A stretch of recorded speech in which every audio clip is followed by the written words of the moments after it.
नमस्कार। हमारी खास पेशकश मुद्दे की बात में आप सभी का स्वागत है। मैं हूं आपके साथ गौरी शंकर। बस 3-4-5 महीने के बाद चुनाव होना है और चुनाव से पहले जैसा कि हम सभी को पता है कि कोरोना का हाहाकार हो चुका है, कोरोना का तांडव शुरू हो चुका है और ऐसे में सभी की निगाहें चुनाव आयोग के ऊपर पूरी तरह से जा चुकी है कि चुनाव आयोग क्या करेगा। लेकिन उससे पहले राजनीतिक नैतिकता ये कहती है कि सभी पार्टियों को अपने अपने कायदे के हिसाब से कम से कम इतना तो जरूर किया जाना चाहिए कि रैलियों पर रोक लगाएं, जनसभाओं पर रोक लगाएं, जो बड़ी बैठकें होती हैं उस पर रोक लगाएं। कई पार्टियों ने इसकी शुरुआत कर दी है। बीजेपी की तरफ से शुरुआत हो चुकी है, कांग्रेस की तरफ से पहले ही शुरुआत हो चुकी थी, समाजवादी पार्टी की तरफ से भी बड़ा फैसला लिया गया है। लेकिन सवाल है कि रैलियां नहीं होगी, जनसभाएं नहीं होंगी, बैठकें नहीं होंगी तो पार्टियों के पास बचेगा क्या? कैसे वो जनता को अपने फेवर में कर पाएगी, जनता को कैसे अपनी चीज़ों को समझा पाएगी? दरअसल ये बड़ा मुद्दा है, बड़ा सवाल है। और अगर ऐसा होता है, चुनाव आयोग की तरफ से तमाम गाइडलाइंस आते हैं, तो ऐसा पहली बार होगा कि बहुत ही कम रैलियों, बहुत ही कम जनसभाओं के बाद भी चुनाव होंगे। और उसके बाद किस पार्टी को फायदा होगा? क्या बीजेपी को ज़्यादा फायदा होगा या फिर समाजवादी पार्टी को फायदा होगा? कई पार्टियां जो चुनाव का इंतजार कर रही थी, खास तौर पर बसपा और कांग्रेस, वैसी पार्टियों के पास क्या बचेगा? ये तमाम ऐसे सवाल हैं जिस पर हम बड़ी चर्चा करेंगे, बड़ी बहस करेंगे। लेकिन पहले एक रिपोर्ट हम आप तक पहुंचाते हैं।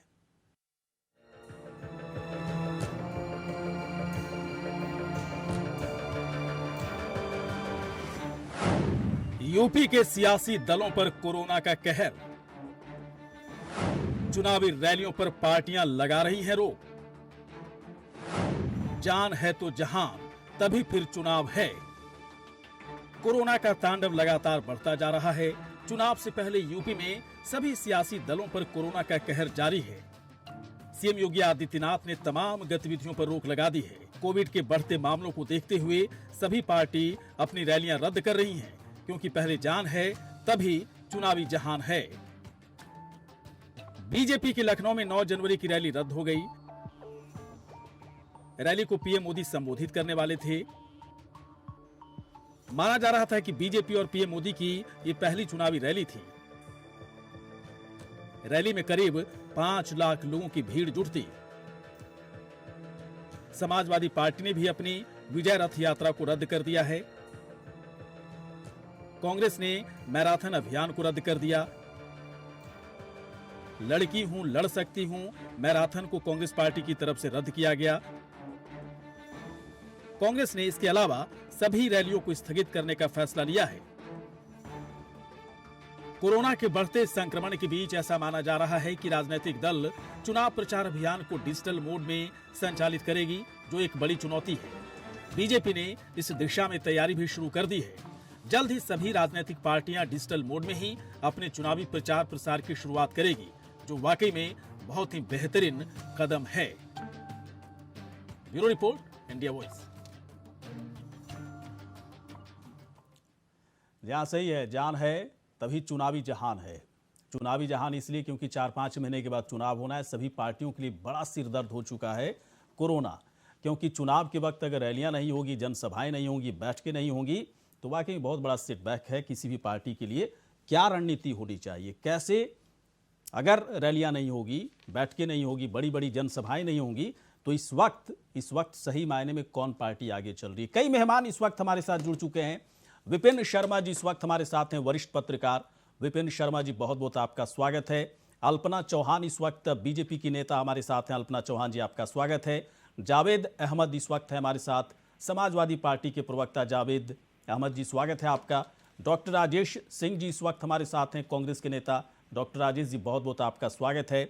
और आम आदमी पार्टी से भी इस वक्त हमारे साथ एक प्रवक्ता है, सैयद तकी जी हैं, मोहम्मद सैयद तकी जी इस वक्त हैं। तकी साहब, स्वागत है आपका। सबसे पहले विपिन जी के पास हम आते हैं। विपिन जी, बहुत ही असमंजस की स्थिति है, बहुत ही असमंजस के हालात आ गए हैं।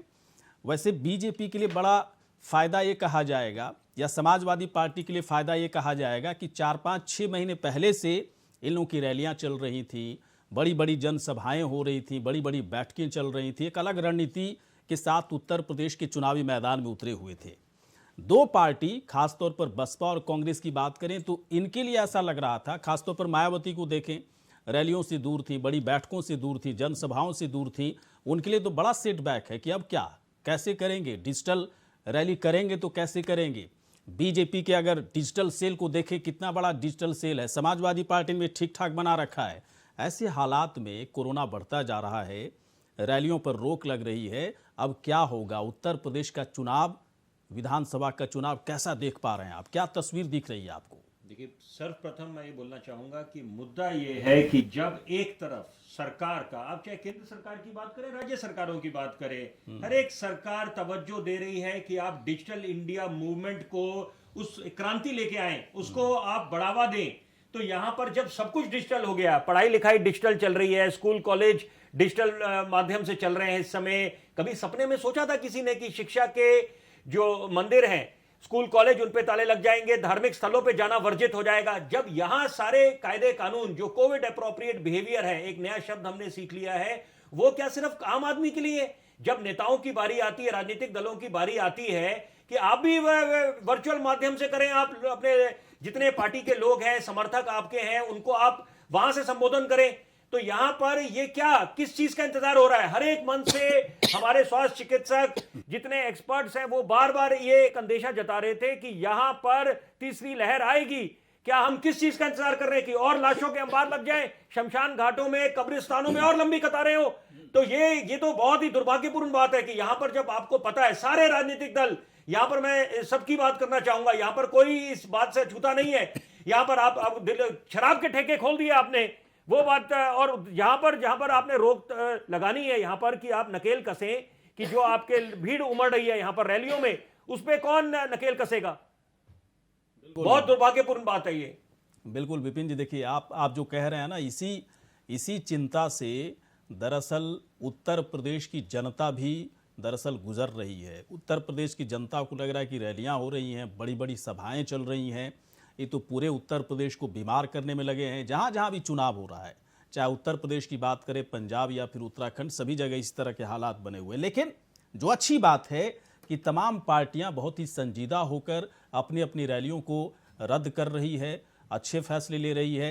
लेकिन होगा क्या, नफ़ा नुकसान तो इसका गणित तो हम लोग को दिखाना पड़ेगा और देखना पड़ेगा। इस वक्त हमारे साथ अल्पना जी हैं। अल्पना जी, एक बात बताएं, आप लोग हमेशा से कहती रही हैं, बीजेपी कहती रही है ये बात कि हमारे पास सबसे बड़ा आईटी सेल है, उसका बड़ा फ़ायदा हो सकता है कि मिले, लेकिन बड़ी जनसभाएं, रैलियां नहीं होंगी, कोरोना बढ़ रहा है, तो बीजेपी की रणनीति अब क्या होगी? बीजेपी की रणनीति में किस तरह के बदलाव होंगे? और क्या लग रहा है कि आने वाले समय में जो तस्वीर दिख रही है, क्योंकि लगातार जो आप देख भी रही होंगी कि किस तरह से कोरोना है ना की संख्या बढ़ रही है, वैसे हालात में क्या रणनीति होगी? क्या बीजेपी क्या है, अगला स्टैंड क्या होगा बीजेपी का? बहुत बहुत धन्यवाद गौरी शंकर जी, मुझे इंडिया वॉइस में समय देने के लिए। जी देखिए, सबसे बड़ा विषय जो बात कही डिजिटल पोर्टल्स की, तो डिजिटल इंडिया की जनक ही हमारी भारतीय जनता पार्टी है। हाँ। हमने सबसे ज्यादा जो काम किया है, भारतीय जनता पार्टी ने डिजिटल इंडिया को आगे बढ़ाने का काम किया है। नंबर एक विषय। नंबर दूसरा विषय, हमारी प्राथमिकता है हमारी जनता की सुरक्षा, उसकी चिंता करना, और हमारे देश के प्रधानमंत्री, यशस्वी प्रधानमंत्री और हमारे मुख्यमंत्री उत्तर प्रदेश के योगी आदित्यनाथ जी दोनों इस बात की चिंता कर रहे हैं। आप देखें कि 9 तारीख की रैली हम लोगों ने रद्द कर दी, उसके अलावा नोएडा में सीएम को आना था, हमने वो रद्द कर दिया। हम लोगों को जनता की चिंता है और उसी चिंता के चलते हम लोगों ने आगामी प्रोग्राम रद्द किए। अब दूसरी बात, चुनाव एक संवैधानिक प्रक्रिया है, लोकतंत्र की आवश्यकता है। अब ये चुनाव आयोग तय करेगा, और जो चुनाव आयोग तय करेगा वो सबके लिए सर्वमान्य है। बहुत बढ़िया। मतलब आप ये कह रहे हैं कि राजनीतिक नैतिकता के लिहाज से बीजेपी को जो भी करना है वो कर रही है।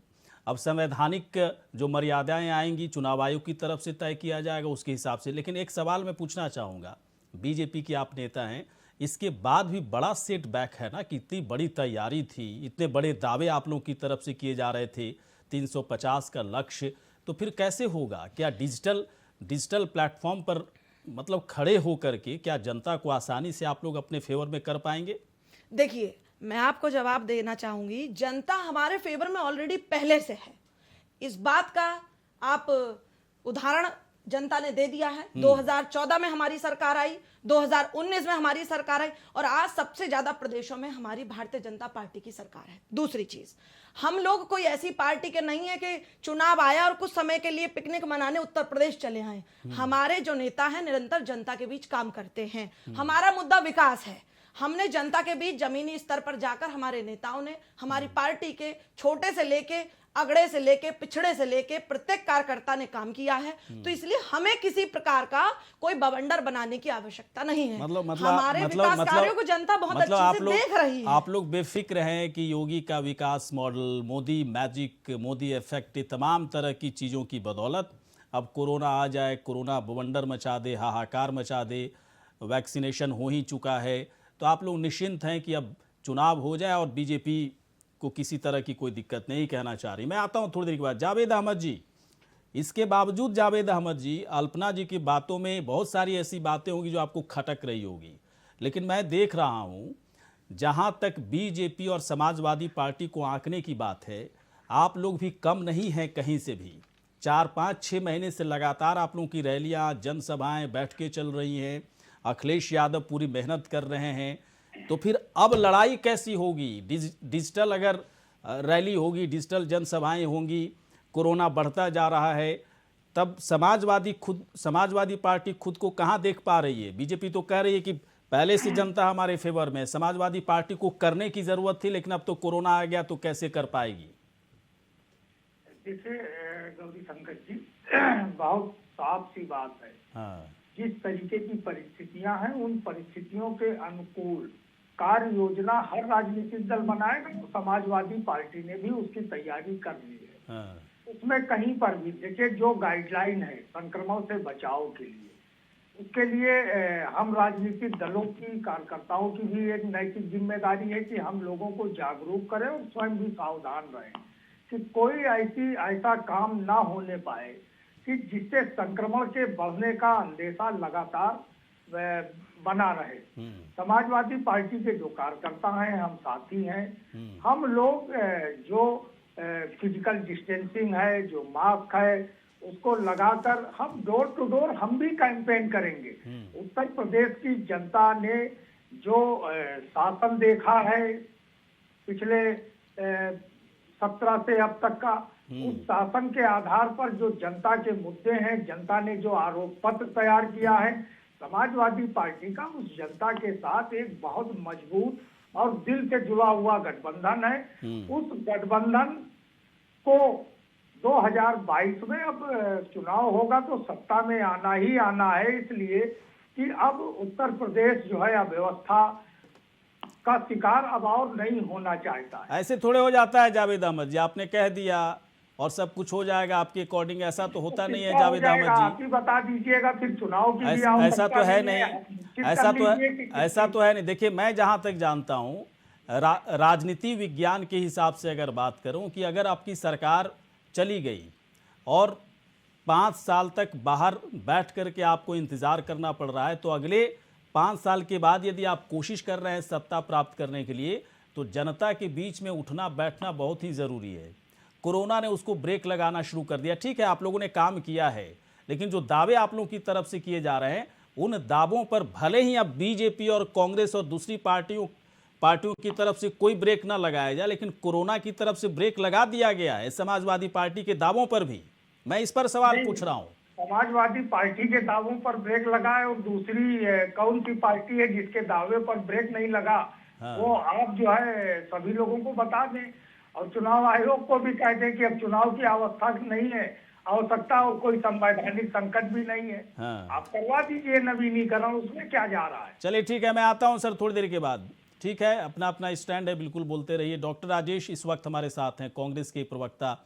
डॉक्टर राजेश, मतलब जैसे ही कोरोना के केसेस बढ़ने शुरू हुए, सबसे पहले और सबसे इफेक्टिव जो फैसला लिया गया वो कांग्रेस पार्टी की तरफ से लिया गया।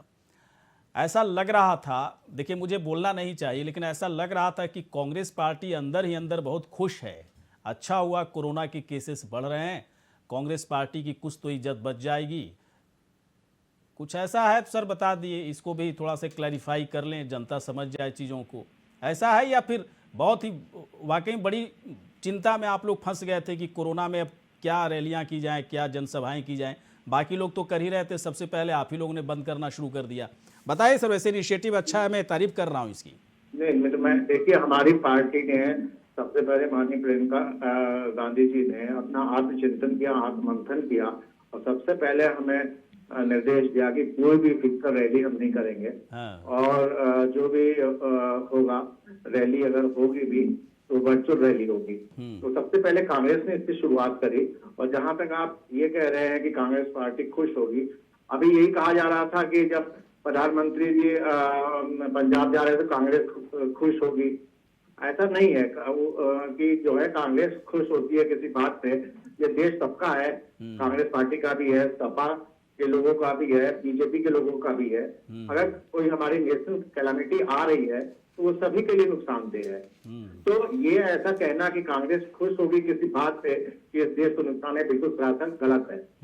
इस पे हम लोगों ने अभी भी विरोध किया और आगे आपसे भी कहना चाहते हैं कि सभी जितने भी हमारे समाजवादी पार्टी या और बीजेपी के लोग हैं उनको आप चिंतन और आत्ममंथन करते हुए। चलिए बिल्कुल सर, बिल्कुल मैं समझ गया आपकी बात। देखिए, लेकिन मैं तो इसको अलग तरीके से समझने की कोशिश कर रहा हूं कि चुनाव से पहले कोरोना का बढ़ना, तो कोरोना सिर्फ कोरोना नहीं रह गया बल्कि कोरोना सियासी कोरोना हो गया। और इस सियासी कोरोना की जद में सभी पार्टियां आ चुकी हैं और इसमें अलग तरह की मेहनत करनी होगी। अब जो मेहनत होगी ना उसी पर सभी की नजर है। आम आदमी पार्टी, आता हूं मैं सर, आता हूं। आम आदमी पार्टी के प्रवक्ता इस वक्त हमारे साथ है, सैयद मोहम्मद जी हैं। अब खूब रैलियां हो रही थी उत्तराखंड, उत्तर प्रदेश में केजरीवाल जी जा रहे थे, आपके बाकायदा जो है संजय सिंह तो बाकायदा उत्तर प्रदेश में बैठे हुए ही हैं। अब आप लोग का पूरा जो आधार और बेस था तकी साहब, वो तो रैलियां ही थी, जनसभाएं थी, बैठकें ही थी। उसी के आधार पर तो कह रहे थे कि नया विकल्प देंगे उत्तराखंड में। उत्तर प्रदेश को भी जीतने की कोशिश में उसकी जुगत में लगे हुए थे, दावे भी खूब बड़े बड़े किए जा रहे थे। अब क्या करेंगे तकी साहब? अब तो कोरोना आ गया, बाकी पार्टी तो बहुत आगे निकल रही है ना। डिजिटल प्लेटफॉर्म की बात भी कर लें तो वहाँ पर भी बाकी पार्टियाँ बहुत आगे निकल चुकी हैं, बहुत पहले से काम चल रहा था उन लोग का। क्या ऑप्शन, क्या विकल्प अब बच रहा है सर, बताइए तकी साहब? आम आदमी पार्टी के लिए उत्तर प्रदेश में कैसे करेंगे? अब आगे करना तो पड़ेगा। देखिए गौरी शंकर जी, भारत जो है एक लोकतांत्रिक देश है, एक डेमोक्रेटिक देश है। यहाँ पे 29 स्टेट्स हैं, 8 यूनियन टेरेटरीज हैं। हर साल 4 से 5 स्टेट्स में इलेक्शन होता है, यूनियन टेरेटरी में इलेक्शन होता है, पंचायती इलेक्शन होता है, नगर निगम के इलेक्शन होते हैं। और इस डेमोक्रेटिक स्टेट में सारी चीजें होती रहती हैं। कोरोना भी भारत में पिछले 2 सालों से आ रहा है। इससे पहले जब कोरोना आने वाला था वार्निंग दी गई थी और लगातार विशेषज्ञ कह रहे हैं कोरोना की पहली, दूसरी, तीसरी लहर आएगी। तो लोकतांत्रिक जो व्यवस्था है वो कोरोना के आगे अपने हथियार नहीं डाल देगी। लोकतंत्र भारत का जीवित रहेगा, वो मजबूत रहेगा। अब इसमें उत्तरदायित्व होता है कि हमारी जो केंद्र सरकार है, नरेंद्र मोदी जी की सरकार है, भाजपा की सरकार है, वो क्योंकि वो सुप्रीम है, वो हमारे देश के प्रधानमंत्री हैं, उनकी जिम्मेदारी, नैतिक जिम्मेदारी है कि वो जब ये चीजों को देख रहे थे उस टाइम हमारे नरेंद्र मोदी जी को सभी विपक्षी पार्टियों के साथ या सत्ता में जो पार्टियां अलग स्टेट में हैं उन सबको कॉन्फिडेंस में लेके एक मीटिंग करनी चाहिए थी। साथ में चुनाव आयोग को बैठाना चाहिए था। आपको जो है हेल्थ एक्सपर्ट को बताना चाहिए था। उसके अनुसार आपको रणनीति बननी चाहिए कि कोरोना बढ़ जाएगा चुनाव काल में, तो हम चुनाव में कैसे प्रचार प्रसार करेंगे, क्या माध्यम प्रोवाइड करेंगे सत्ता पक्ष को, विपक्ष को, जिसपे वो अपनी बात जनता तक पहुंचा सके और कोरोना के प्रभाव से हमारे देशवासियों को, जनता को बचाया जा सके। क्योंकि कोरोना तो पूरे विश्व में है और आपने देखा वहां पे इलेक्शन हुआ, आपके अमेरिका में भी इलेक्शन हुआ, कोरोना के दौरान हुआ और सरकार भी बदल गई, डोनाल्ड ट्रंप चले भी गए, जो बिडेन आ गए। तो ये तो एक पूरा वैश्विक बीमारी है और इसमें उत्तरदायित्व बनता है हमारी केंद्र सरकार का और लोगों को सत्ता में है और विपक्षी पार्टियों को। ठीक है तकी साहब, मतलब आप ये कह रहे हैं तकी साहब आप ये कह रहे हैं कि पूरी तरह से हम लोग निश्चिंत हैं, कोरोना की वजह से ऐसा कोई फर्क नहीं पड़ेगा। अब देखिए डिबेट ओपन होगा, सभी लोगों से एक सवाल हो गया, डिबेट ओपन होगा। आपकी आवाज बहुत धीमी आ रही है, मैं आपसे गुजारिश करता हूं कि आवाज थोड़ी सी वॉल्यूम बढ़ाइए इसका। आपकी आवाज तो सर बहुत तेज आ रही है, मेरी आवाज धीमी जा रही है, आपकी आवाज बहुत तेज आ रही है।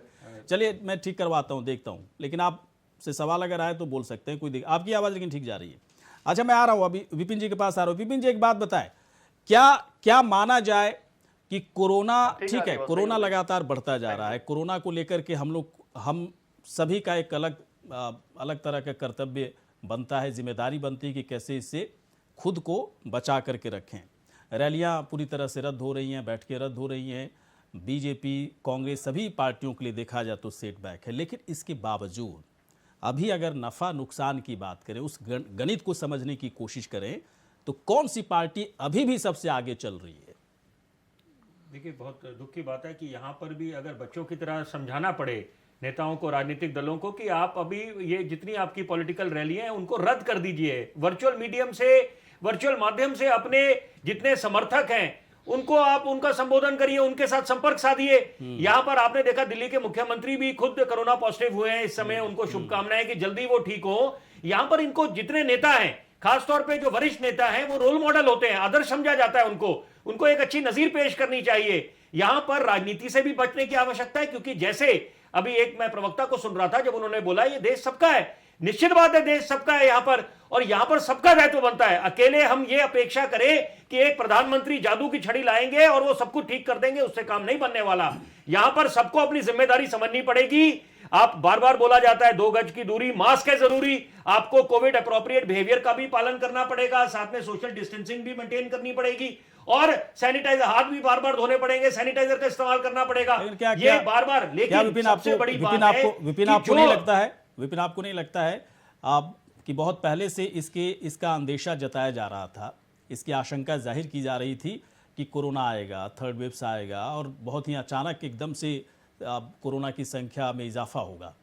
आपको नहीं लग रहा है कि ठीक है, पूरा मैकेनिज्म तैयार है सरकार का, सरकार इसके लिए बहुत बेहतरीन काम की, वैक्सीनेशन का एक बड़ा काम हुआ है, इसके बावजूद नहीं लग रहा है कि इस वक्त चुनाव कराए जाना बहुत ही खतरनाक साबित हो सकता है? कुछ और इसका विकल्प हो सकता है ना, कैसे किया जाए? देखिए, मैं उसी पे आना चाहता हूं। बहुत आपका सवाल बहुत अहमियत रखता है कि कॉन्स्टिट्यूशनल वैलिडिटी होती है कि विधानसभा को एक फिक्स टर्म दिया जाता है कि वहां पर आप उसमें किसी तरह की बदलाव नहीं हो सकते। तो यानी कि इसका मतलब यह है कि एक कड़वा सच यह है कि चुनाव जब होने हैं तो वो होने हैं, लेकिन यहां पर विकल्प दूसरा यह है कि आपको जब बच्चों की शिक्षा जब चल रही है इस समय वर्चुअल माध्यम से, तो आप क्योंकि मुद्दा क्या है कि रैलियां जब होंगी वहां पर सोशल डिस्टेंसिंग के जितने नियमों का अनुपालन करना है वह धज्जियां उड़ जाएंगी। आप सुनिश्चित नहीं कर पाएंगे कि यहां पर कि वो लोग अपना दूरियां बना के रखेंगे। तो यहां पर जब संक्रमण और फैलेगा, राष्ट्र के नाम संबोधन में प्रधानमंत्री ने एक बात बोली थी कि अगर ऐसी नौबत आती है कि यह संक्रमण ग्रामीण क्षेत्रों की तरफ रुख कर जाता है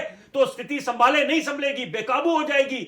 और सबसे बड़ी बात जो मैं चर्चा में जिक्र जिसका करना चाहता हूं कि यहां पर प्रवासी मजदूर क्यों मजबूर हो गए थे पलायन करने के लिए? क्योंकि वहां पर भी राजनीति ने थमने का नाम नहीं लिया। राजनीतिक दल अपनी सियासी रोटियां सेकते रहे। जहां पर तालमेल होना चाहिए था केंद्र सरकार और राज्य सरकारों में कि जो प्रवासी मजदूर जहां पर काम कर रहे हैं यह सुनिश्चित करना था कि वो वहीं पर ही उसके लिए व्यवस्था करी जाए। ये थोड़ा सा अलग मुद्दा बन जाता है, इस पर हम लोग कभी चर्चा करेंगे। अपना एक बात बताएं, कौन से ऐसे काम है बीजेपी के जो पूरे हो गए? आप लोगों की तरफ से लगता है कि कोरोना से पहले बीच का जो समय अच्छा मिला, जिस वक्त कोरोना की रफ्तार बिल्कुल कम हो गई थी, कोरोना ऐसा लग रहा कि खत्म हो गया, बीजेपी ने अपना पूरा काम कर लिया उस वक्त? और कौन से ऐसे बचे हुए काम हैं जो बाकी चुनाव होने से पहले सारा कुछ करना है? बीजेपी के ऊपर एक अलग तरह की जिम्मेदारी इस वक्त आ चुकी है, अलग रणनीति से उसको काम करना होगा।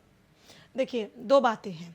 हमारी सरकार ने जब ये आपदा आई, कर सकते हैं, ओपन है, लेकिन जब ये आपदा आई किसी को कोई अंदाजा नहीं था। और जितनी बेहतरी से भारतीय जनता पार्टी ने इस आपदा के समय में इस देश को संभाला है और उत्तर प्रदेश में इस जनता को संभाला है, कोई और पार्टी नहीं संभाल पाती। नंबर 1 विषय। दूसरा विषय, जब हम सड़कों पर हमारा कार्यकर्ता काम कर रहा था, घर घर जाकर भोजन पकड़ा रहा था, सेवाएं कर रहा था, उस समय विपक्ष क्या चिल्ला रहा था?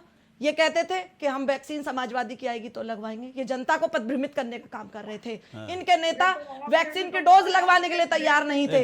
बोलेंगे झूठ बोलते हुए कहा कि हमने वैक्सीन बना ली है। आप अपनी बात रखिए, वो काउंटर सेशन चल रहा है। अब देखिए, आप भूल गए, आपके नेता जनता को बरगलाने का काम कर रहे थे। जावेद अहमद जी, आपके नेता नहीं काम कर रहे थे। और ये दोनों जो मेरे साथ अल्पना बहन बैठी है, मैं उनकी भी खामियां उजागर कर सकता हूं, दोनों की, सपा की और भाजपा की।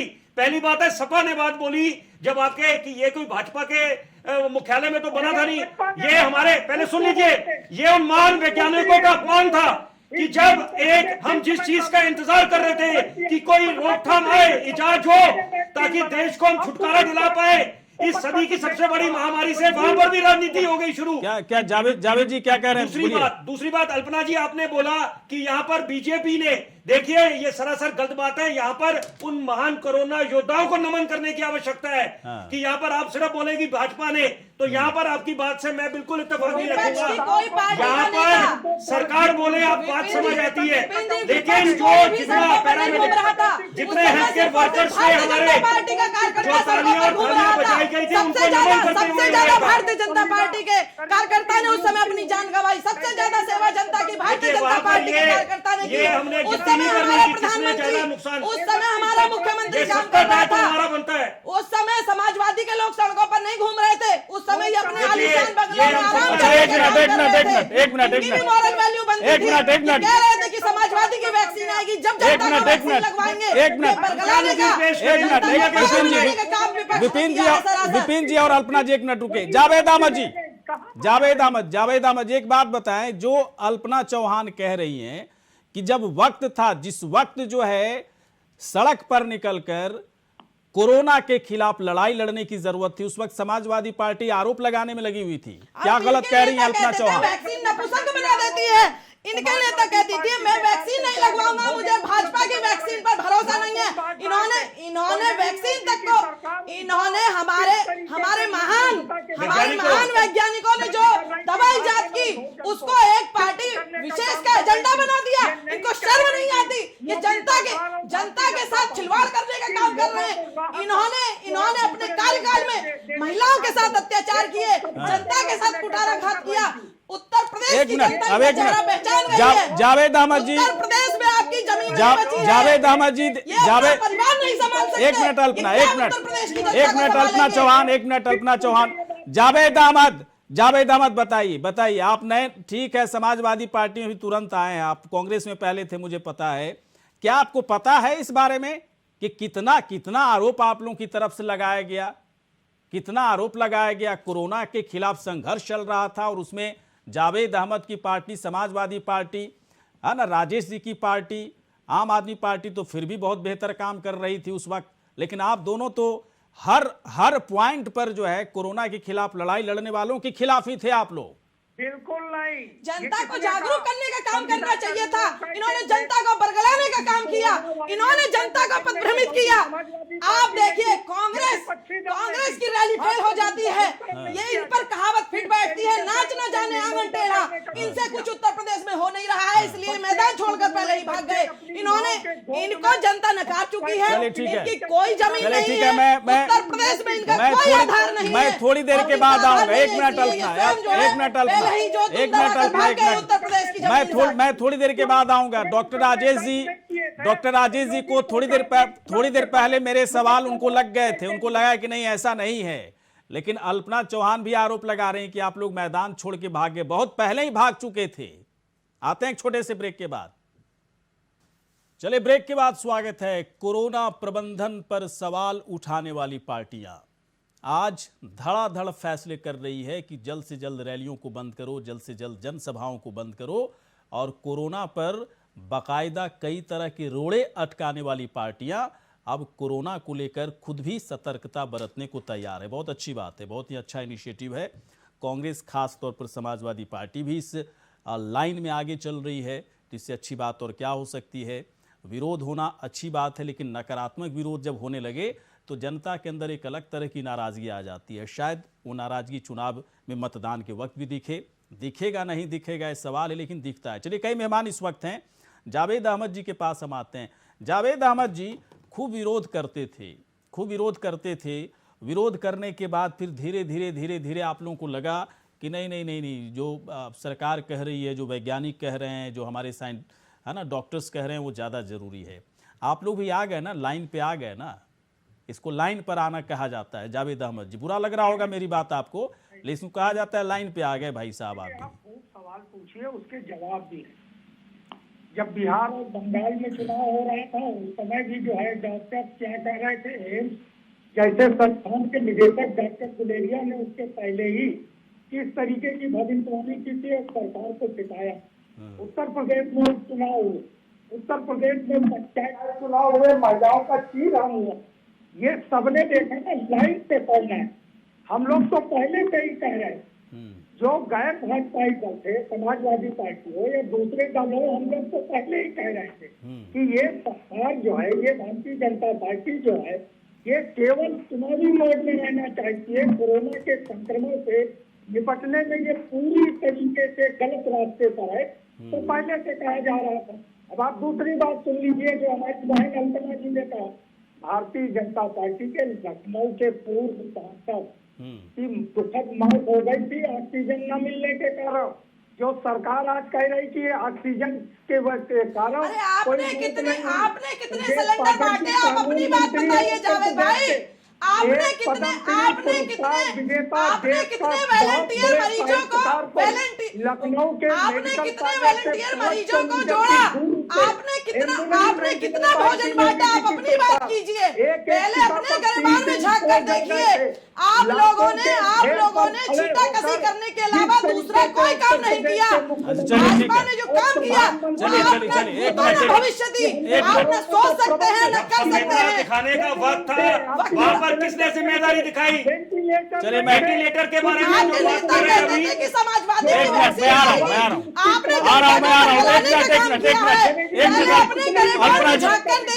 अल्पना जी एक मिनट रुकिए, जावेद अहमद जी रुकिए थोड़ा सा, जावेद अहमद जी रुकिए आप, मैं राजेश जी के पास चल रहा हूं। डॉक्टर राजेश एक बात बताएं, देखिए मैं पहले ही कह रहा था कि इनिशिएटिव अच्छा है आप लोगों की तरफ से, बेहतर इनिशिएटिव, लेकिन थोड़ा एक पते की बात मैं पूछना चाहता हूं।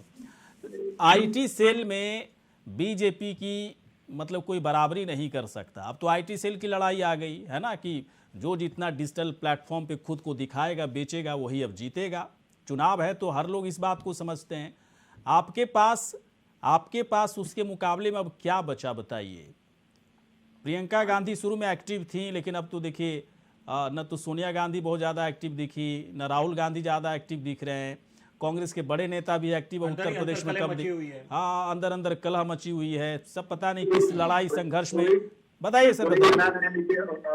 मची हुई है। हाँ। आपने ये देखा कि हम लोग प्रशासन में जाते हैं, खाली डिजिटल नहीं है। आपने लखीमपुर के इसमें देखा कि कौन क्या किसानों से लड़ने के लिए हाथरस में कौन गया, बनारस में कौन गया, जहां भी कोई ऐसा कांड होता है और ऐसा कुछ होता है तो उसके लिए हमारी प्रियंका गांधी तुरंत दूसरे दिन पहुंचती हैं। रेप केस होता है, कभी राजस्थान जाकर देखा है लड़कियों की हालत को आपने?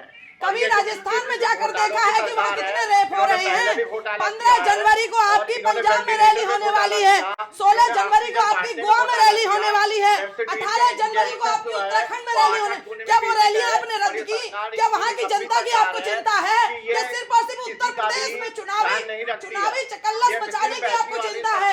आपकी प्रियंका गांधी जी पिकनिक मनाने उत्तर प्रदेश आई है और उनको लग गया कि आपके यहाँ कोई जमीन नहीं है, और जब आपको जमीन नहीं मिली तो इसलिए आप उल्टे पांव भाग गए दिल्ली वापस। इटली की टिकट करा लीजिए, वहां चले जाइए। मतलब एक मिनट सुनिए तो डॉक्टर राजेश आप कांग्रेस पार्टी की तो उत्तर प्रदेश में बीजेपी और समाजवादी पार्टी ऐसे ही बहुत धज्जियां उड़ाने पर पड़ी हुई है। आप लोगों का कोई भी तर्क जो है ना, बीजेपी के पास उसका महातर्क होता है, समाजवादी पार्टी के पास महातर्क है। कुछ समझ में नहीं आता कि कांग्रेस पार्टी के अंदर क्या चल रहा है। उत्तराखंड के अंदर एक अलग युद्ध है, तो पंजाब में अलग युद्ध है, उत्तर प्रदेश में कहीं दिखते नहीं है आप लोग, लेकिन आप प्रवक्ता खूब अच्छा रखे हो आप लोग, इसमें कोई डाउट नहीं है।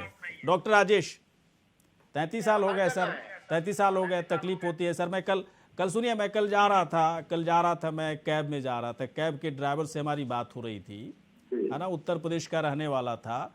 सबसे पहले कांग्रेस की बात करने लगा वो कि मेरा जब से जन्म हुआ तब से तो कांग्रेस की सरकार ही नहीं यहाँ पर बनी। पता नहीं कैसी पार्टी है। बीजेपी तो देखा, समाजवादी पार्टी देखा, हाथी भी देखा, लेकिन कभी पंजा नहीं देख पाया। बहुत तकलीफ में था बेचारा वो, बहुत तकलीफ में था। और वही तकलीफ पत्रकारों को भी होती है कि डॉक्टर राजेश सिंह जी जैसे प्रवक्ता होने के बावजूद भी कांग्रेस को आए हुए 33 साल, मतलब एक कांग्रेस पार्टी हुआ करती थी उत्तर प्रदेश में, यह हाल हो गया ना सर आप लोगों का। नहीं नहीं, ये उत्तर प्रदेश में हम मानते और हैं जितना मौका मिला कोरोना के खिलाफ है ना, जो संघर्ष कर रहे थे उनका साथ आप लोगों ने नहीं दिया सर। एक्सेप्ट कीजिए इस बात को, आप लोगों ने साथ नहीं दिया। हम लोगों ने सरकार पर सवाल उठाना अलग बात है, लेकिन वैसे लोगों पर आप लोगों ने सवाल उठाया जो कोरोना के खिलाफ लड़ाई लड़ रहे थे, कोरोना के खिलाफ जिनकी शहादत हुई। इस बात को कोई भूलेगा नहीं सर, जनता नहीं भूलने वाली है। आम आदमी पार्टी के प्रवक्ता आते हैं सर, आम आदमी पार्टी के प्रवक्ता सैयद मोहम्मद तकी जी हैं। की जिम्मेदारी नहीं है, आप कह रहे हैं कि सरकार की जिम्मेदारी है क्या? एक मिनट अल्पना जी, एक मिनट सैयद मोहम्मद तकी साहब, सब जगह कोरोना फैल रहा है। मैं नहीं कह रहा हूं कि सिर्फ उत्तर प्रदेश और दिल्ली की बात है, सब जगह फैल रहा है। लेकिन अब जो है बताइए, दिल्ली में खूब आप, उत्तर प्रदेश में खूब आप लोग कह रहे थे ना कि दिल्ली मॉडल लाएंगे, केजरीवाल मॉडल चलाएंगे। अब आप लोग भी नहीं दिख रहे उत्तर प्रदेश में। बताइए सर, सिर्फ ये कह देना कि लोकतांत्रिक व्यवस्था है, जनता हमारे साथ है। अब कैसे लड़ोगे सर बताइए। सवाल तो आप लोगों ने खूब उठाया ना, कोरोना पर सबूत नहीं मांगे थे आप लोग, ये बात सही है, लेकिन सवाल तो खूब उठाए आप लोग। गौरी शंकर जी, मैं आपको याद दिलाना चाहता हूं कि आम आदमी पार्टी संघर्षों से निकली हुई पार्टी है, आंदोलन से निकली हुई पार्टी है। और जब शीला दीक्षित जी कहती थी अरविंद केजरीवाल नाचीज है, आप एक नाचीज को चीज बना रहे हैं, वही शीला दीक्षित तो 3 साल से लगातार मुख्यमंत्री थी दिल्ली की। हमारे पास बहुत कम संसाधन थे, हमने शीला दीक्षित को, अरविंद केजरीवाल ने शीला दीक्षित को हरा दिया और बड़े बड़े दिग्गजों को हमने हरा दिया दिल्ली में। 1 नहीं 2 नहीं 3 बार हराया है। पंजाब में भी हमने जो है अच्छे विधायक जीते हैं। अभी हाल में जो चंडीगढ़ में चुनाव हुए हैं सभापति के, उसमें भी आम आदमी पार्टी ने अच्छी खासी सीटें निकाली और नए चेहरों ने दिग्गजों के होश उड़ा दिए हैं। तो आप जो जनता है उसको ये फैसला करना है, बैलेट पेपर में वोट उसको डालना है। जितना बड़ा संगठन हो, जितने आपके प्रवक्ता बातें करें, इतनी बड़े बड़े बयान दे, लेकिन ultimately at the end of day जो voter is going to decide कि कौन किसको वोट करना है। तो कैसे करेगा? फैसले जनता पे छोड़ देने चाहिए। तकी साहब देखिए, आजकल की जनता जो है, तकी साहब ऐसे थोड़ी कर जाएगा कि तकी साहब यहाँ बोल रहे हैं टेलीविजन पर, है ना, और आपकी बात को सुन करके और जनता फट सा जो है आम आदमी पार्टी को वोट कर देगी। ऐसा नहीं होता ना भाई साहब। किया क्या आप लोग ने उत्तर प्रदेश में, ये मायने रखता है क्या किया अभी तक, आगे क्या करोगे? अब कुछ ऑप्शन विकल्प बचा है कुछ करने के लिए? आम आदमी पार्टी ने लगातार भ्रष्टाचार के मुद्दे उठाए हैं, राम जन्मभूमि का मुद्दा उठाया है, उपकरणों की खरीद फरोख्त के जो घोटाला वो उस पे मुद्दा उठाया है। घोटाला हुआ, कौन सा भ्रष्टाचार हुआ बताइए ना, लिस्ट है आपके पास? भ्रष्टाचार हुए नहीं, लिस्ट बताइए, लिस्ट ऐसे नहीं बोलिए, लिस्ट बताइए कौन कौन भ्रष्टाचार हुआ, कहाँ घोटाला राम जन्मभूमि की जमीन का इतना बड़ा घोटाला हुआ, दलित की जमीन को बेचा घोटाला हुआ। आपने कहा जल जीवन मिशन जो घोटाला 1.25 लाख करोड़ की योजना थी उसके अंदर इतना बड़ा घोटाला हुआ है। जो उपकरण कोरोना के दौरान खरीदे गए थे उसकी खरीद फरोख्त में घोटाला हुआ है। ये सारे घोटाले आम आदमी पार्टी ने जाकर विरोध किए। आम आदमी पार्टी पहले क्या वादे करे थे आप, लोगों तक पहुंचाएगी, रेफरेंडम लेंगे हम लोगों से, आम आदमी से, सोशल मीडिया जो रिहायशी स्थान है वहां पर हम नहीं खोलेंगे। क्या झूठा लोगे? आम आदमी पार्टी के इन्होंने दिल्ली की जनता के गौरी शंकर जी, एक मिनट बताइए बिपिन जी, बताइए, रखिए बात। तकी साहब एक मिनट, तकी साहब मैं आपकी यादें ताजा कराना चाहता हूँ। एक मिनट, आपने जो जिक्र करा अभी पूर्व मुख्यमंत्री का स्वर्गीय शीला दीक्षित जी का, मैं आपकी यादें ताजा करा देता हूँ। वो स्वर्णिम दौर था, मैं दिल्ली का वासी और बड़ा नाज महसूस करता हूँ। और 1998 से लेकर 2013 का जब वो मुख्यमंत्री थी, जो विकास के कार्य हुए, मेरी बात किसी को अच्छी लगे या ना लगे, लेकिन मैं सच्चाई बयान करना चाहता हूँ। उन विकास के कार्यों का श्रेय मुख्यमंत्री शीला दीक्षित को जाता है, कांग्रेस की सरकार को जाता है। आप उसमें कोई शक शुबा नहीं होना चाहिए। यहाँ पर देखिए, ये सच्चाई है, दिल्ली के लोगों को सारी सच्चाई पता है। जो विकास के कार्य हुए, आप कहीं जाए, जो डेवलपमेंट की बात करते हैं, देखिए बोलना बहुत आसान होता है। ऐसे तो हम आप पे सवाल उठा सकते हैं मोहल्ला क्लिनिक को लेकर कि बताइए मोहल्ला क्लिनिक में कितने उपचार होते हैं, बताइए, आप बताइए मोहल्ला क्लिनिक के बारे में बोलिए, नहीं बताएं, मोहल्ला क्लिनिक के बारे में बोलिए, क्या उपचार होते हैं? एक मिनट थोड़ा सा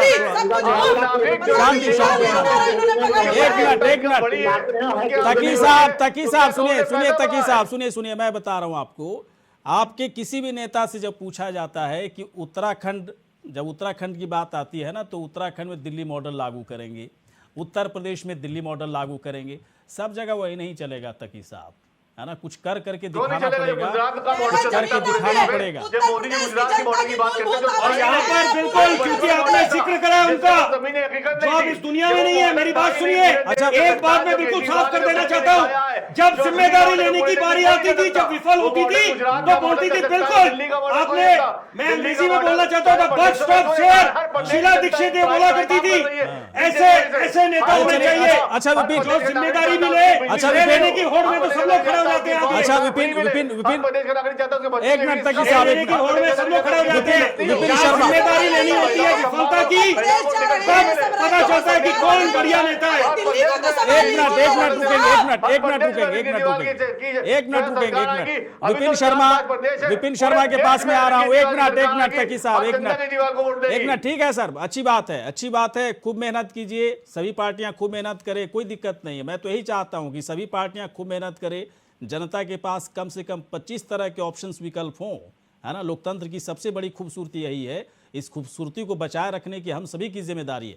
मैं एक सवाल पूछना चाह रहा हूं विपिन जी, इसके बावजूद एक बड़ा सवाल तो है कि बड़ा सिरदर्द हो गया सभी पार्टियों के लिए कि कोरोना बढ़ रहा है, जनसभाएं नहीं कर सकती पार्टियां, बड़ी बड़ी रैलियां नहीं कर सकती हैं, डिजिटल माध्यम से जो जितनी बड़ी पार्टी होगी उसका भविष्य उतना ही अच्छा दिख रहा है। उस लिहाज से क्या लग रहा है, कौन सी पार्टी अभी भी उसका भविष्य जो है उत्तर प्रदेश में ज्यादा बेहतर दिख रहा है? देखिए उसके काम के हिसाब से काम के देखिए एक आम आदमी जो है अपेक्षा करता है विकास की। आप भले ही बड़ी बड़ी बातें कर ले, संकल्प पत्र में अपना दिखा के, विजन डॉक्यूमेंट्स में आप मुंगेरी लाल के हसीन सपने दिखा दे, जनता के गले नहीं उतरने वाली ये बातें। 21वीं सदी की ये जनता है और ये बहुत समझदार है, वो भली भांति समझते हैं। उनको अगर जो ग्राउंड जीरो पे काम दिखते हैं कि कितने एक्सप्रेसवे बने, कितने फ्लाईओवर बने, कितने विश्वविद्यालय बने, कितने एम्स बने, ये जनता वैसे वहां से अंदाज लगाती है कि यहाँ ये सरकार निकम्मी है। पहले सुन लीजिए, ये सरकार निकम्मी है कि ये सरकार सफल हुई है, हमारी उम्मीदों पे खरी लेकिन क्या, उतरी है। एक मिनट विपिन जी, लेकिन क्या जो आप कह रहे हैं, जो आपकी तरफ से कहा जा रहा है, क्या उस पर जो है, दिल्ली की जनता को कोई फर्क नहीं पड़ता कि आप सहमत हैं या नहीं सहमत हैं। आपका चेहरा जनता के सामने खुल चुका है। एक मिनट तकी साहब रुकिए थोड़ा सा, जावेद अहमद जी के पास में आ रहा हूँ। जावेद अहमद जी आ रहे हैं, एक मिनट जावेद अहमद जी के पास में आ रहा हूँ। जावेद अहमद जी, खूब दावे किए जा रहे हैं बीजेपी सरकार की तरफ से, योगी मॉडल का विकास मॉडल, योगी का कोरोना प्रबंधन, ये तमाम दावे, महंगाई, बेरोजगारी आप लोग उठा रहे हैं। अब देखिए एक बड़ा प्लेटफॉर्म छिनता जा रहा है, रैलियां नहीं होगी, जनसभाएं नहीं होंगी। अब आपके मुद्दे जनता तक कैसे पहुंचेंगे? महंगाई पर कैसे जनता को समझा पाओगे कि योगी सरकार फेल है, योगी का विकास मॉडल फेल है? बताइए सर, रणनीति बताइए। समाजवादी पार्टी से मैं इसलिए पूछ रहा हूँ, आप लोगों ने खूब काम किया, लेकिन अब आप लोगों के लिए बड़ा सिरदर्द हो गया ना कोरोना की वजह से। कोई सिरदर्द नहीं हुआ, सिरदर्द उनके लिए जिनके पास कार्यकर्ताओं का अभाव है। हाँ, जब कार्यकर्ता जमीन पर है, जनता स्वयं देख रही है, जनता को निर्णय करना है। हाँ। कि जनता ने जो महंगाई है, जो बेरोजगारी है, जो पेपर लीक हुए हैं भर्तियों के, जिन अभ्यर्थियों का चयन हो गया उनको नियुक्ति, आप ये भूल गए कि एक विशेष समूह के लिए आपकी सरकार भर्तियां निकाला करती थी। आज भी आपके कार्यकाल में जो डीएम, एसडीएम हो गए, न्यायालय में जांच चल रही है, आप भूल गए आपने जनता को कितना लूटा है। जावेद अहमद जी, महिलाएं सड़कों पर निर्वस्त्र भटकती थी आपके कार्यकाल में। आपने उत्तर प्रदेश को गर्त में ले जाने का काम आपकी सरकार ने और आपके नेताओं ने किया। महिलाओं के सबसे ज्यादा अत्याचार आपकी सरकार में हुए, शिक्षा के साथ सबसे ज्यादा खिलवाड़ आपकी सरकार में हुआ, सबसे ज्यादा भ्रष्टाचार आपकी सरकार में हुआ। मैं आपको घोटालों की लिस्ट लेकर आई हूँ, प्रूफ के साथ में बात करती हूँ, तथ्यों पर बात करती हूँ। जावेद अहमद जी, लेकिन एक मिनट जावेद अहमद जी का एक सवाल तो है ना, महंगाई बेरोजगारी के मसले पर तमाम विपक्ष एक है, वहां पर कोरोना काल में भाजपा के विधायक गौरी शंकर जी, आपने कितने सिलेंडर बांटे? जावेद अहमद जी, आपने कितने भूखों को खाना खिलाया? आपने कितने घरों में चिराग जलाया? आप पहले अपनी बात कीजिए। मोहम्मद तकी क्या कह रहे हैं आप, बोलिए। पूर्व केंद्रीय गौरी शंकर जी, मैंने बोलिए सर, एक 72 काउंटर सेशन है, बोलिए, कूदिए बीच में कहीं आपको बोलना हो। गौरी शंकर पिछले 72 सालों पहले इतनी एक मिनट अल्पना जी, मोहम्मद तकी को पार्टी की बोलने दीजिए। सरकार है केंद्र में, उत्तर प्रदेश में, जो लगातार घोटालों पे घोटाले कर रही है, महिलाओं के साथ बलात्कार हो रहे हैं, घोटाले हो रहे हैं, भ्रष्टाचार बढ़ गया, उसके बाद भी ये कह रही है कि ऐसी सरकार नहीं देखी, ऐसा प्रबंधन नहीं देखा, ऐसा काम नहीं देखा। ठेकों के बारे में बता दीजिए। चलिए, ज्यादा दूर नहीं जाते। दिल्ली देश की धड़कन है, दिल्ली राजधानी है, आप शराब के ठेकों में बताइए, थोड़ा प्रकाश डालिए। इतना खराब प्रशासन नहीं देखा मैंने, पूरी दिल्ली को बेच डाला। अपराध नहीं देखा मैंने आपकी कहीं। सरकार भ्रष्टाचार से लिप्त है, आप अपने एजेंडा से भटक गए हैं, आप दिल्ली नहीं सुधार पाते, आप पूरा देश नापने की बात कर रहे हैं। पहले दिल्ली को सुधारने की बात कीजिए, बाकी और सबके बात में जाइएगा रखी साहब। गुणगान करते हैं, इन्होंने उत्तर प्रदेश का हाल बदहाल कर दिया। डबल उत्तर इंजन प्रदेश की को सरकार हमारी चल रही है। महिलाओं के साथ बलात्कार, आए दिन अपराध हो रहा है, सड़कें खराब एक है, बहुत सब अहम बात- हाल है, कुछ नहीं कर पा रहे। अच्छा रुकिए एक मिनट, तकी साहब हो गया। विपिन जी क्या कहना चाह रहे हैं, तकी बोलिए। साहब एक मिनट देखिए, एक बहुत अहम बात इस चुनावों में आपको देखने को मिलेगी, वो है ग्रामीण क्षेत्रों के जो वोटर हैं। एक हम बात करते हैं अमूमन साइलेंट वोटर की, लेकिन यहां पर अगर ये रैलियां रद्द हो रही हैं यहां पर और उसका असर सीधा पड़ेगा, तो ग्रामीण क्षेत्रों के जो वोटर हैं वो बहुत उनकी अहमियत बढ़ जाएगी इस बारी। और आपको देखने को मिलेगा कि यहां पर कैसे जो इसलिए जितने भी आपके पॉलिटिकल पंडित्स हैं जो चुनावों के पहले नतीजे बता देते हैं या एक भविष्यवाणी करती हैं, तो इस बारी जो चुनावों में परिणाम निकलेंगे वो बिल्कुल बहुत ही गांव से विपरीत हमारी गांव प्रभावित करेगा। बहुत कुछ तो क्या बहुत अहमियत है। क्या लग रहा है अल्पना, गांव पर कितनी पकड़ है? सब शहर में दिख रहे हैं पोस्टर बैनर। अब जावेद अहमद जी कहेंगे कि एकदम सही बात बोल रहे हैं गौरी शंकर जी, गांव तक पकड़ बीजेपी कितना बढ़ा पाई, समय रहते कितना बढ़ा पाई? भारतीय जनता पार्टी इस बात को अपने एजेंडे में लेकर चली है शुरू से, क्योंकि भारत एक कृषि प्रधान देश है। हमने सबसे ज्यादा जो काम किया है वो ग्रामीण जनता को सुख पहुंचाने का काम दिया है। आप देखिए, बिजली घर घर में पहुंचाइए। सुनना सीखिए जावेद अहमद जी, कोई अच्छा प्रवक्ता जब हो सकता है जब वो अच्छा श्रोता होता है।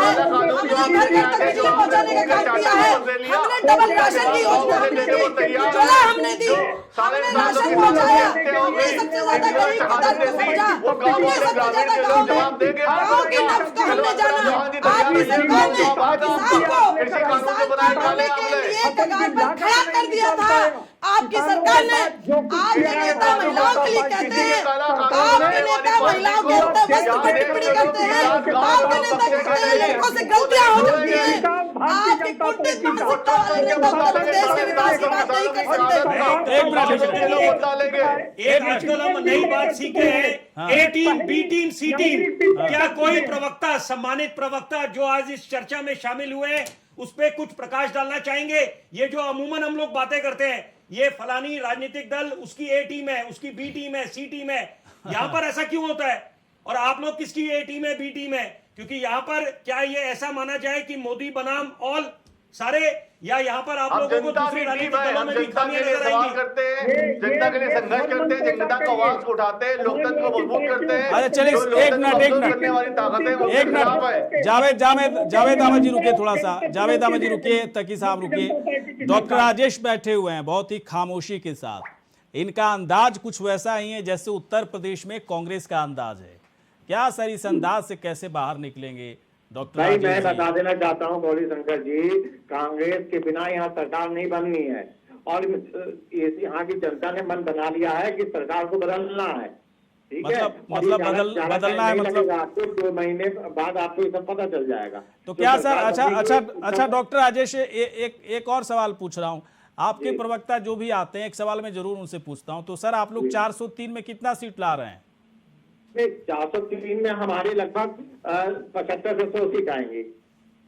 मतलब मैं पहली बार देख रहा हूं कि आप मतलब जो अंदाजा आप लगा रहे हैं, मतलब कई लोग तो कह रहे हैं 403 में 400 सीट कांग्रेस पार्टी आएगी। तो मैं थोड़ा हंस दिया करता था कि भाई साहब ओवर कॉन्फिडेंस इतना भी ठीक नहीं है, लेकिन आप तो थोड़ा सा ठीक है, आप भी ओवर कॉन्फिडेंस, लेकिन 75 सीट कैसे लाएंगे सर?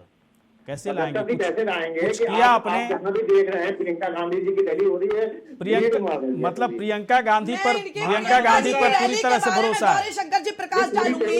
बरेली में इनकी रैली हुई, उस रैली में भगदड़ मच गई, वो रैली इनकी फेल हो गई। उत्तर प्रदेश में इनके पास कोई चेहरा नहीं है, वहाँ इनका प्रशासन तंत्र पूरा कमजोर है, इनकी पार्टी का ढांचा पूरी तरीके से बेकार है, इसलिए ये उत्तर प्रदेश में अपनी जमीन नहीं बना पा रहे।